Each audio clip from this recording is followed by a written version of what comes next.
wanted to introduce our guest speaker, Olivia Lee. Since 2021, Olivia has explored over 20 metaverse platforms and participated in more than 80 brand activations. Through these experiences, she's gained valuable insights into how digital identities and data ownerships are reshaping our virtual interactions. The topic that she's chosen is navigating digital identities, and this has been a focal point of her recent engagements, including thought-provoking panels on data privacy she's had a few months and data ownership that she's had a few months ago. And today's discussion is going to spark a deeper exploration for her, and she will be sharing her insights, predictions, and observations in the evolving landscape of, digital identities in the open metaverse. So, without further ado, I'd give the floor to Olivia. You can go ahead and start screen sharing. Excellent. I'm really thrilled to be here. And thank you so much, Aditya, for inviting me to join this really amazing opportunity. So it's my great pleasure to present today. So my name is Olivia Lee. I am the founder of LIVVIUM. It is a Web3 transformation and metaverse consultancy. It focuses on ushering fashion and beauty brands into tomorrow's connected world. In addition, I am also the head of digital fashion of All Stars Women. It is a Web3 community focusing on bridging the gender gap and the investment gap for women founders in Web3. But mostly I'm known as a metaverse explorer. I am an early digital fashion adopter and a collector. And since 2021, I have jumped in more than 20 and more metaverse platforms. I make it an effort to jump in new ones to really shine light upon all of these new metaverse platforms that's coming into the mainstream. And the idea is to really get a nuanced sense of what are these metaverse platforms about. In addition, out of those 20 metaverse platforms, I've also went into more than 80 and more brand activations. On average, I jump into 2 to 3 activations per week. That may now extend to AR filters type, any type of experience that I can get a firsthand experience of filming it, going through it, demystifying it, decoding it for really brands, consumers, marketers alike. So through these experiences, I've really gained a lot of insights. In particular, I started to think a little bit more about what does my avatar mean to me. So I'm spending more time thinking about data ownership and about privacy and how our avatars are reshaping our virtual interactions. So while I'm not an expert, I don't claim to be, this topic has really been a bit of my major focus in the last couple of months, especially when I joined one of the panels a few months ago, and we did explore the topic about data privacy, data ownership and privacy. So that really fueled my kind of deep exploration. So I'm very excited to share with you today my first time about some of my thoughts, my observations, and my predictions in this evolving landscape. So let's start. So in today's open metaverse, the concept of digital identity extends away beyond mere avatars. It's really about embracing multiplicity. It's about creating and curating identities that serve specific purposes, and is to enhance our online interactions. So why does this matter? It's really going to be empowering us to control our data digital footprint, and it's going to allow us to personalize our virtual experiences in ways that we've previously thought unimaginable. So let's begin by talking about some of the problems that we experience in the current Web 2 environment. So currently, our personal identifiable information, known as PII, they often serve corporate interests more than our own. So when we log into our favorite websites signing in with like Google, Facebook, our social media accounts, or even like companies using cookies to track us, it's really companies claiming that it's to enhance our browsing experience, but really it's to remember where we left off, and I believe the underlying goal is to optimize their conversions for their products and their promotions. So, which leads to several common problems. I'm not going to go through them too deeply, but really the first one is cookies track our online behavior. So sensitive personal information such as age, gender, income is routinely collected and used for targeted advertising. And once our data is captured, it's often shared and used in ways that's beyond our control. So it compromises our privacy and our security. So this extends to our contact information, our phone numbers, our emails, which is really vulnerable to misuse. Even to this day, I am currently blocking 3 to 4 calls daily. And with security lapse, it can lead to data breaches. So it exposes our personal information to theft and fraud, undermining our trust in digital platforms. And ads. Personal ads driven by our collected data exploit our preferences. So it influences our choices and our decisions in ways that may not align with our best interests. And I admit, I am buying more than ever before because everything that pops up on my feed, it felt like I knew I needed it. And furthermore, weak laws and regulatory gaps leave rooms for excessive data collection and usage without adequate protection, therefore raising ethical concerns about fairness and societal impact. So in essence, these challenges highlight urgent need for more robust privacy laws and ethical standards to protect individuals in their digital age. So what are some things individuals like you and I can do to safeguard our data and enhance our experience in the newly open metaverse? So as we transition into Web3 and into the metaverse, we're poised to redefine how we interact with our digital identities.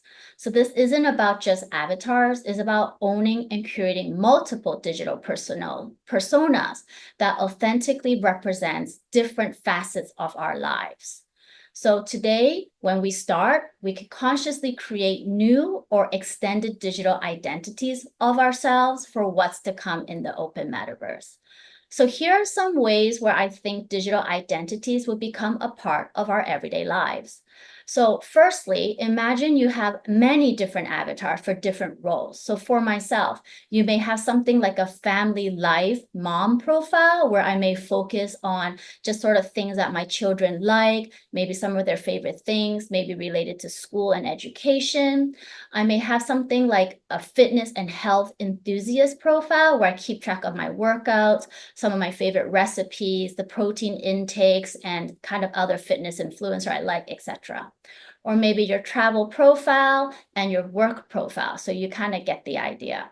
So each of these avatar embodies specific interests and preferences, and it integrates frameworks such as like MBTI, maybe horoscopes, or even Chinese astrology to really personalize that digital presence.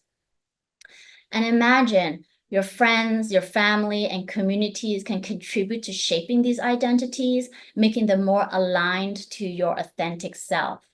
And it isn't really just about fantasy. Naturally, you can also create these fantasy personas well, but I'm thinking about ones that enhances your everyday interaction that matters to you. Even more so, I think these individual profiles one might create, they shouldn't be siloed. In fact, I think that they could be interconnected. So your work profile may seamlessly integrate with your, say, traveler profile during a business trip. That's going to make sure you're going to get to your office or your meetings very smoothly, maybe helps you kind of book your hotels, kind of knows your preferences and stuff. And also like your family life profile may also overlap with your fitness profile, especially during like say weekend activities. So this interconnectedness makes interactions just so much more seamless and tailored to your needs in real time. This approach empowers individuals to control their digital identities, which would foster autonomy over how their data is used and shared in the digital realm. So finally, by incorporating these diverse aspects of identity from, say, professional to personal, and say from astrological to psychological, the users create holistic representations of themselves in the metaverse. So this not only enhances personalization, but it also fosters meaningful connections and interactions within virtual communities. So with user-centric digital identities, it also means that there's going to be a myriad of new business opportunities to innovate. So for companies to come up with new personalized services or maybe to be collaborative platforms. So therefore, embracing interoperability and transparency will build trust and support a thriving ecosystem. So now that you have these well-formed digital identities, what are you going to do with them? So in a traditional sense, in say marketing, the customer journey usually typically follow models like AIDA, which stands for awareness, interest, desire, and action. So this linear approach assumes that consumers progress through stages influenced by familiar brands and targeted ads. But have you ever wondered what drives those spontaneous decisions? You know, like what makes you book a trip to Japan or you suddenly want to buy red shoes? That's something that I think about quite often. Increasingly, our digital interactions, social media posts, like the photos we've liked, even monitored messages, they subtly shape these desires, which is also guided by algorithms and AI in our digital landscape. So now, with advancements in, say, spatial computing and sensor technologies are poised to revolutionize this journey. So by integrating things like real-time biometrics, like heart rate and visual cues, spatial computing blurs physical and digital realities, is going to be transforming how we measure customer engagement and satisfaction. So these biometric insights enhance our personalization. It will also deepen our connection within our evolving digital identities over time. Furthermore, some of these Web3 technologies, such as digital collectibles and AI-driven personalization, they would further reshape our consumer behavior. So this evolution challenges the traditional marketing norms, where user engagement and decision-making are increasingly influenced by AI-driven recommendations tailored to individual preferences. So as our digital identities evolve to anticipate our desires, we're moving towards a future of near instantaneous transactions, often known as 0-second dwell time. So no longer must we have activations that's trying to engage someone for an extended period of time. We will also have interaction that's zero dwell time, which I think is going to be wonderful. So imagine items being ordered or shipped based on accumulated digital preferences and behaviors before we consciously recognize we need it. So in this dynamic landscape, strategically managing and curating our digital identities will become essential. It's no longer just about consumption. It's about navigating and shaping interactions in a new digital reality where every engagement refines our digital footprint.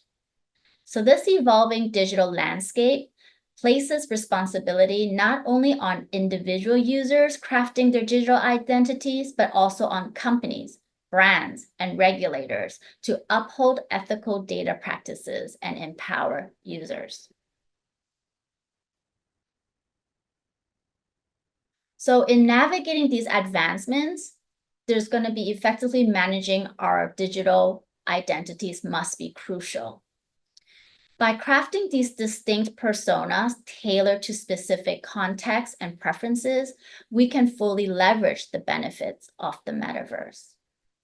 So this includes personalizing interactions with upholding ethical data practices that respect our user autonomy, and it builds trust in digital ecosystem.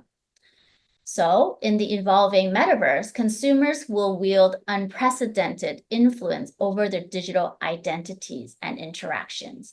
They'll be reshaping their roles from passive recipients to active contributors within an ecosystem.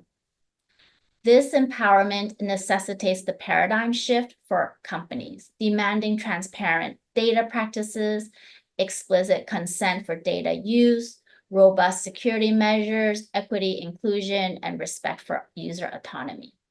So some of the key areas for improvement, it will include involving educating users on metaverse rights, adhering to evolving regulations, and innovating privacy technologies, establishing collaborative standards to enhance user experience and to uphold these ethical standards.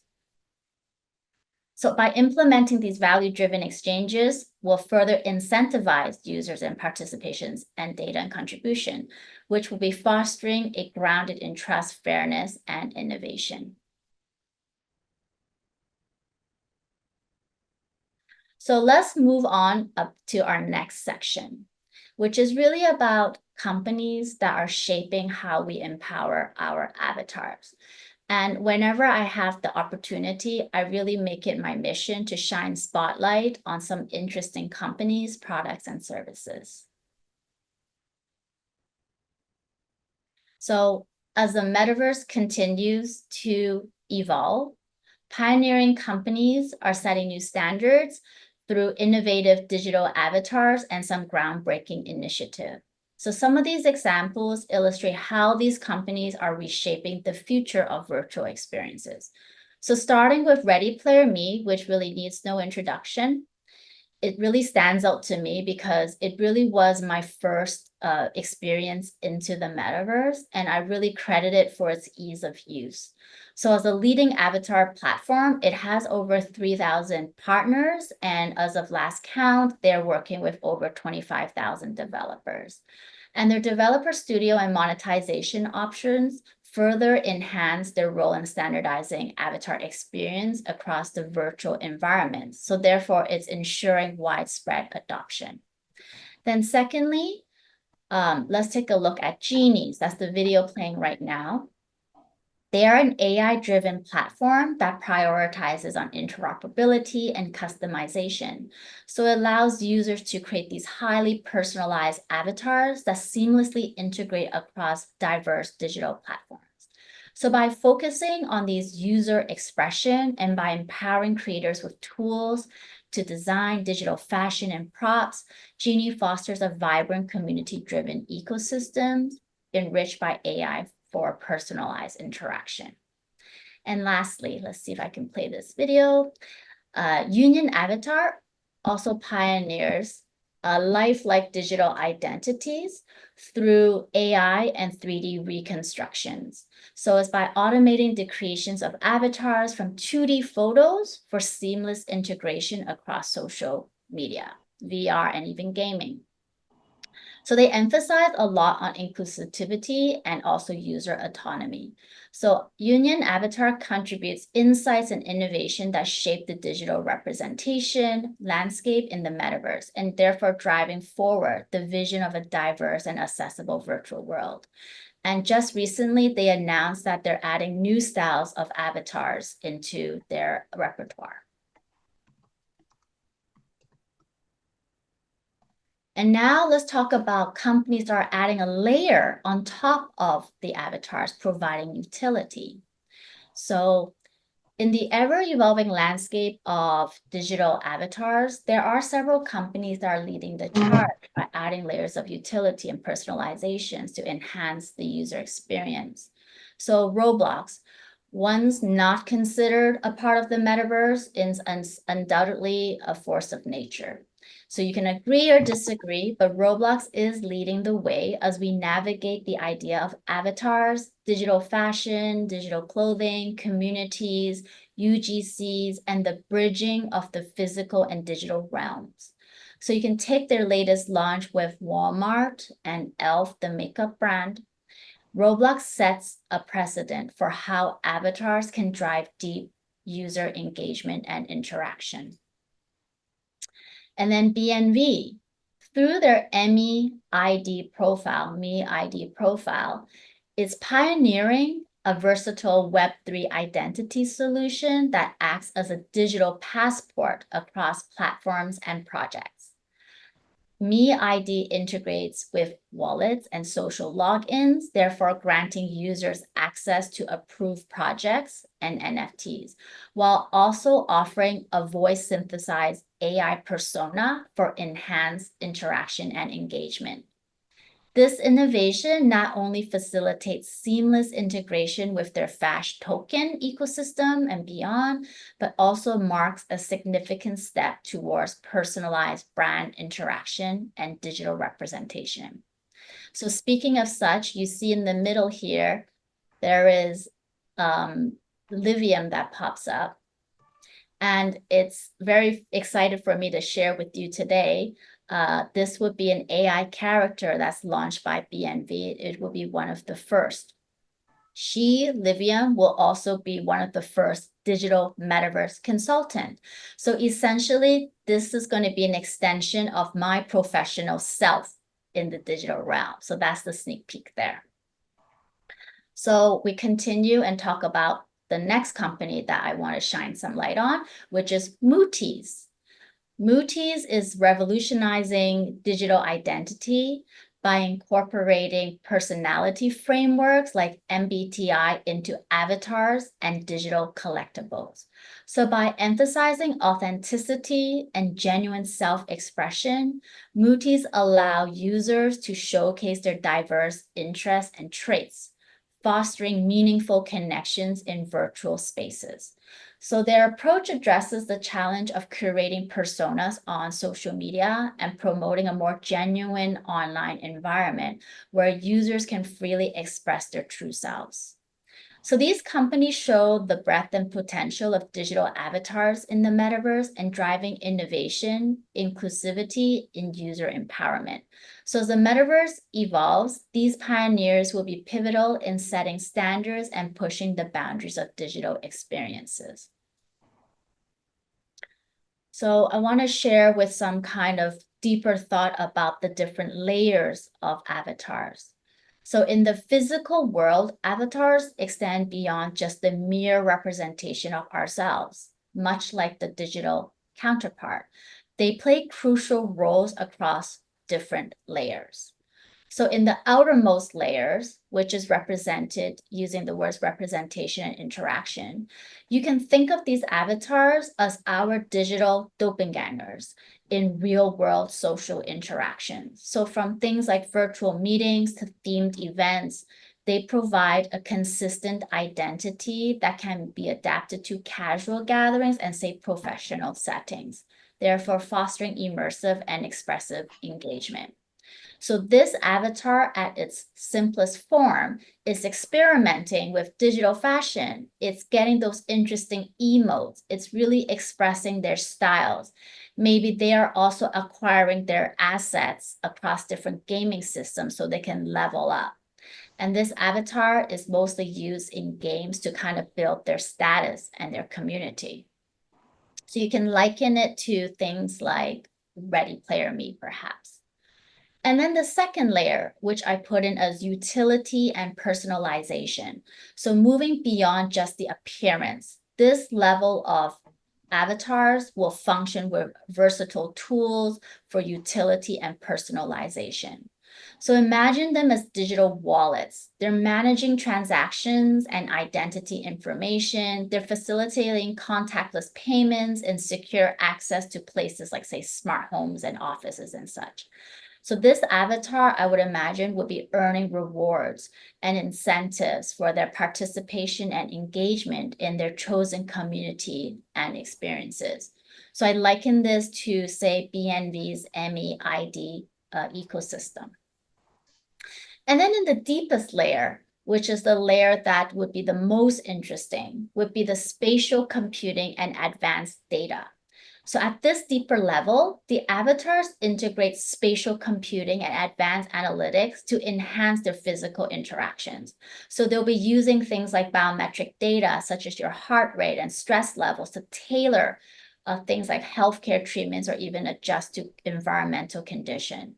So they will be offering deep insights into personal behaviors and preferences, empowering individuals to make informed decisions about their well-being and lifestyle choices.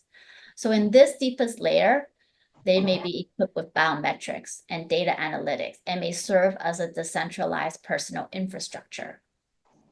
So this concept envisions avatars seamlessly interfacing with, say, decentralized platforms. So an excellent example that really makes sense to me is things like medical databases, where to exchange and integrate some of these personalized data. So for example, avatars at this level can be contributing their biometric data to medical databases, which enables healthcare providers to develop tailored treatment plans or action strategies. So this interconnected ecosystem not only enhances their individual health managements per se, but also empowers users with personalized insights and recommendations derived from collective data contributions.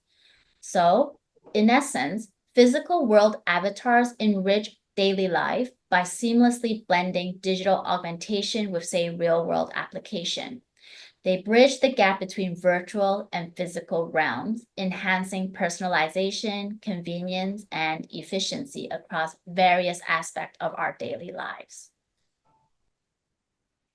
So looking ahead, looking forward, so in this dynamic realm of digital identities within the open metaverse, we're really on the brink of a transformative era. So here, our evolving digital personas promise us unparalleled freedom, creativity, and autonomy. So you can picture a future where seamlessly blend practical aspects like education, family life, shopping, diet, finance, with a liberating ability to embody our alter ego that defy societal norms. So in this envisioned future, these identities empower us to manifest aspirations and shape interaction within immersive digital communities. Each curated avatar fosters self-discovery, enabling authentic engagement with like-minded individuals, say in virtual classrooms, workspace, and say leisure pursuits. So avatars in the open metaverse aren't just about how you visually present yourself. They serve as your digital wallet. They pretty much become your Google account or the Facebook profile as that chosen identity. So this identity isn't confined to the digital realm. It extends into physical world too. So overall, the avatars in the physical world bring a layer of digital augmentation that enhances personalization, convenience, and efficiency. And it really bridged the gap between the virtual and physical realm. So thank you. That brings me to the end of my presentation on digital identities. It's been a pleasure sharing my thoughts with all of you. So if you'd like to continue this conversation, or if there's more things you'd like to share, I welcome you to scan either one of these codes and connect with me. Thank you so much. Thanks, Olivia. I think we can open it up to questions. I think there are a lot of questions, and one question that does come to me, especially when I think of it from a consumer's point of view, because you've kind of helped us understand how these different activations you've been a part of, and how you've kind of you are the common factor that ties into all these activations. Is there like a ultimate use case for some kind of tool that can link all these identities together? Does anything like that exist? And if MSF were to create a tool like that, would something like that make sense to you? I think so. Yeah, Just like, yeah, that's just question number one. I have another one as well. And has the thought ever crossed your mind that because you're present in all these platforms and you have ready avatars and you have ready presence in all these places, to monetize it or become a virtual influencer or become where a brand can leverage your presence in all these platforms? So that was question number two. So I'll let you answer both. Okay, so answer your first question, Aditya. I have yet to come across a system or a platform where we will be able to manage our multiple avatar identities. So this is purely from my own thought. It's just how I think I will approach my future identity as I go and navigate this new metaverse. If you think about it, currently when we talk about things like data ownership and privacy and security, we often spend too much time thinking that it is up to the brand or regulators or companies to protect us. So every time when you hear about data leaks and stuff, we're like, ooh, there are security breaches, and now all of our passwords and stuff is out there for the world. We typically kind of blame it on the companies. But if you turn it around, you can also think about how we need to take ownership of that. It's just as important for us to keep our identity safe, our security, and we need to manage it ourselves. Now, given that there is no such thing as a clean Web 2 into Web 3, as we all know, we really need that bridge, and you'll never clean up all of your existing data footprint on, say, the internet to this day. You'll never have a clean slate. So there will always be kind of ways to track you as it is. But going forward, how I'm going to see it is I'm going to start creating different identities for myself. So instead of just using one sign in, like say Facebook or Google, that shows all of my information and it's all going to be convoluted and stuff, I don't think it's going to give me my best personalized experience when I plug into my favorite Metaverse website, Metaverse, and have a personalized experience. It's going to be quite kind of complex and not to my liking. So I'm going to make a conscious decision to start creating these different wallets, maybe through the use of this digital avatar identity, like what I've shared with BNV, what they're creating. Using that identity, I can start putting the right collectibles in there, using that identity to sign in as I build up my profile. Now, having said that, to answer your question, I have yet to come across a platform that's going to solve this solution. But as I've mentioned before, with some of these new ideas, naturally, there's going to be a lot of new innovation that's going to come about, and that's just going to open to a lot of opportunities. So I have not yet, but I'm always seeking. But just like wallets, when they have like cross protocol, like multi-chain wallets, some of these takes a large kind of push, and then a company would be like, that makes sense. I'm going to build a bridge to bridge all of these wallets together. Or you can actually think about it. It can already be contained on one type of wallet. You're just having different wallets to manage your different identities. So in the essence, it can be kind of contained. Then your second question is, have I considered to be a virtual influencer? Is that the question? Yeah, any way in which brands can take advantage of your ready presence and your ready followership. That's a And all these wonderful, wonderful platforms. question. Who asked that? That's very kind of you. I think because I spent the last 2.5 years, 2 years really actively kind of exploring this space and really openly and from a very unbiased kind of point of view to really just share the good things that's going on. I really kind of stay away from criticizing too much when I go on this experience, because I think it's important to advocate the positive aspect of it. Brands, companies, startups that are trying new things. So because of that, I've built up quite a nice following, and I'm very thankful for that. But having said that, my biggest asset right now is my knowledge and my experience and my network. So I do get approached more often now. And I find that is because when we kind of talk about avatars, the avatars, like not your personal avatars, like the ones I talked about today, but like you said, avatar influencer as a digital presence or an influencer. I find that a lot of brands, when they create their AI influencers, they need to have a whole team to kind of generate its persona, to give it authenticity, emotions, and style and stuff. It's like a team behind it, right? So there are successful ones, as we know. There's a few digital influencers. But I find that brands start to reach out to me because I have the real content and it's going to offer some real value, which is exactly why I mentioned my AI character that's going to be launched by BNV, which stands for Brand New Vision, a company based here in Hong Kong and Singapore.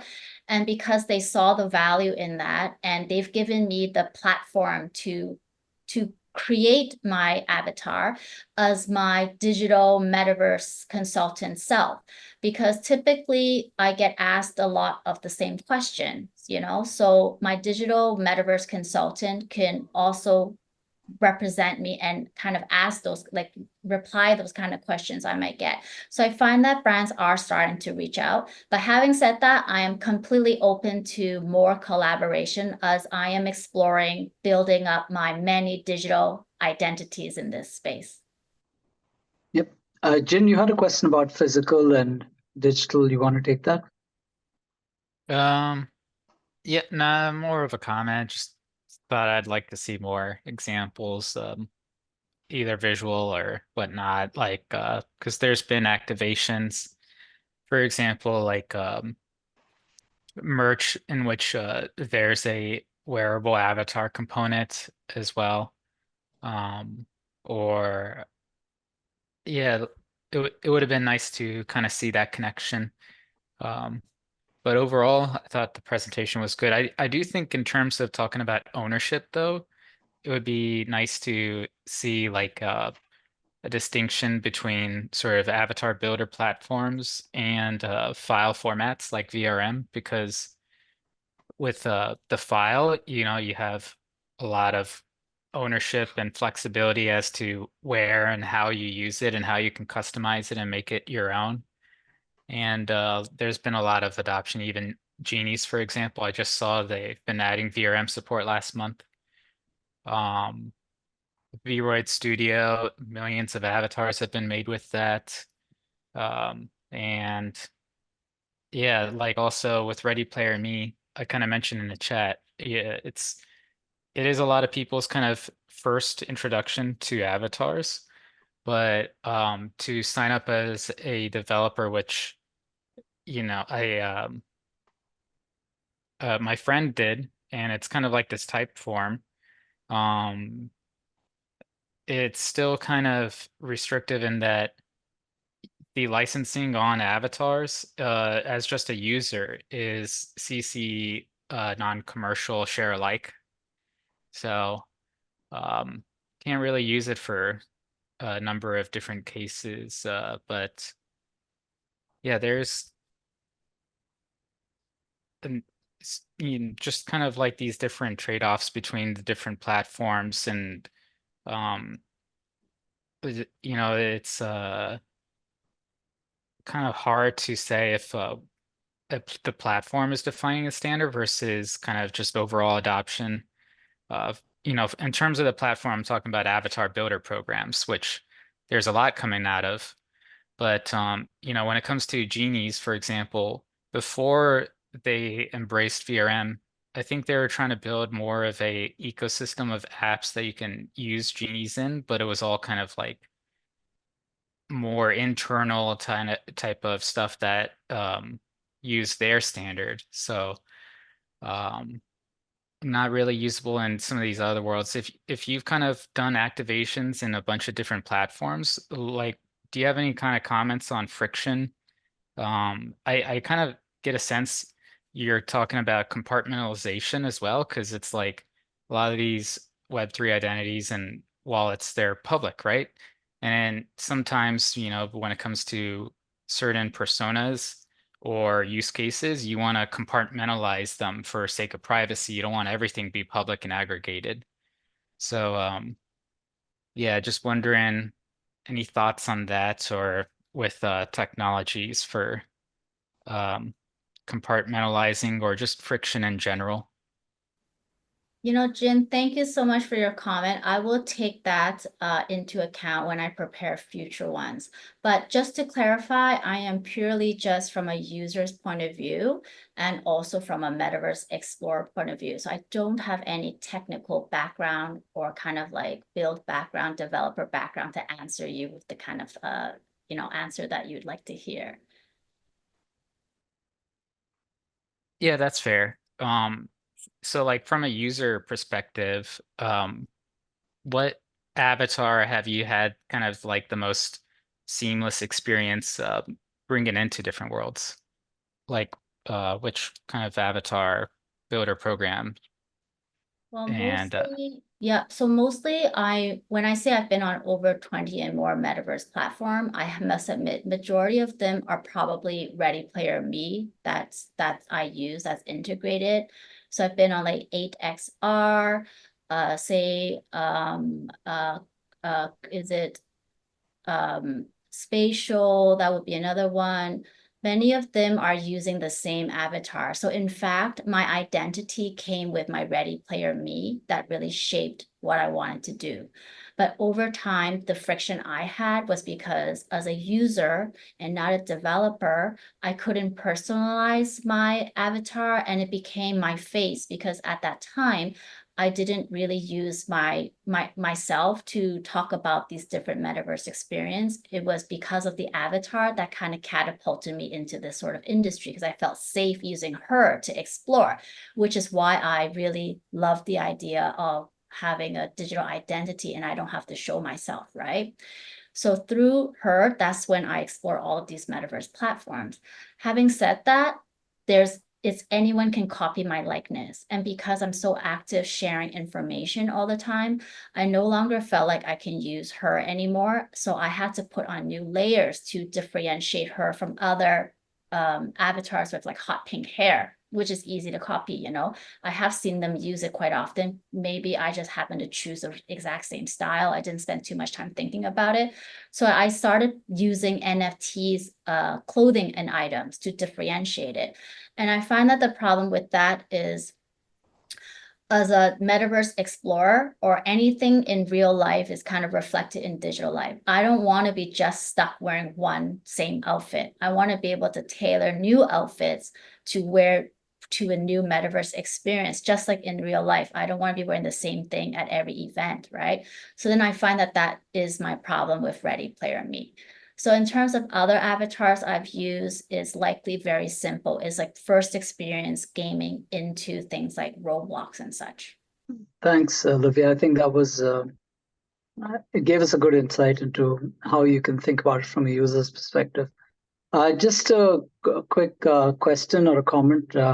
What excites you more? Is it the physical to digital or the digital physical? So if you own something, are you more interested? If you own something in your wardrobe, are you more interested in having a digital version of that that you can take into your metaverses? Or if you own something completely fantasy, which is in your digital, would you want to buy that if you were to pay like $500 one of one to have it done? What excites you more? That's such a good question. I feel like I love all of the possibilities, you know, in this entire scope of digital fashion. So it started out with digital fashion that I can wear in the metaverse as I explore different things. Over time, as I've mentioned, the default clothes no longer excites me. I don't want to be caught wearing the same thing. So then I started chasing one of a kind of items. I have not had anything that's absolute unique one of one, but some that are maybe limited edition of say 5, you know. So through that, I see like the great, wonderful idea of over the top clothes that I cannot wear in real life. Given that my everyday life, I spend mostly in front of the computer, maybe like I don't go out to a lot of social events. But that's not to say I don't want people to find it interesting and novel and to get the likes and say engagement on things like social media. So in that sense, I also like the idea of online real life digital fashion where I can have that physical digital piece superimpose onto my body so I can post it on say social media and still generate that sort of excitement from my say followers. And then lastly, I do love the idea of physical items with a digital twin, but from purely a very practical standpoint. I imagine that in the future, just like our iPhones will talk about our health and how many steps we've walked. I kind of envision that maybe it's going to keep track of all of the items I have in my closet. There's going to be a digital product passport that tells me which item I've worn the most, which one is kind of like wear and tear, which one that I'm getting rewarded because the company knows that I wear it majority of the time, and also bringing it even one step further in the future in the idea of like circular economy and stuff. I no longer need to have a middleman or a company to authenticate if an item of mine can be sold or not. Maybe I can directly link with somebody who's interested in an item of mine, and it's a matter of like a simple trade. you know, so these are all aspects of digital fashion that I'm very excited about. Yeah, and two quick questions. I know there are a lot in the chat as well. Do you do most of your experiences on 2D screens, like a laptop or a computer, or do you experience them using an XR headset? Yeah, I am completely 2D because I make it a point to make it very not intimidating when I talk about it. I am getting a new headset when I go to the States next month. I am definitely open to using headsets to experience the world, but currently I love doing it the simplest way, which is have mobile friendly web AR. Best is I don't even have to download and upgrade the program so I can experience it. So I'm definitely doing it 2D style right now. So I'm assuming you haven't played with Vroid Studio and VR Chat yet. No, I have not played with VR chat. Got it. I think there's a question in the chat. One was about photorealistic avatars. So I think you did speak about union avatars, and Jin has a couple of questions on notable NFT wearable collections. Yeah, so those were the questions. So one was about photorealistic avatars. I know you spoke about union avatars. So any other photorealistic avatars you've created of yourself? Oh, so I did try Union Avatar about 6 months ago, and the whole 2D uploading the photo, it was smooth actually. It took a little time for it to render, but the outcome at the time was not great. It was not a great representation of what I wanted to present myself just yet. In terms of other photorealistic avatar, which one? I cannot think of anyone anymore right now. There are many that do have some, I mean, for myself, I'm moving to the next step in terms of creating my digital identity or as a influencer or some sort. I'm going to get a 3D scan created next month as well. So that would kind of see what I can do with that avatar. I think these kind of platforms that allows you to upload, they could render it and it does well, but I'm looking for something even more photorealistic.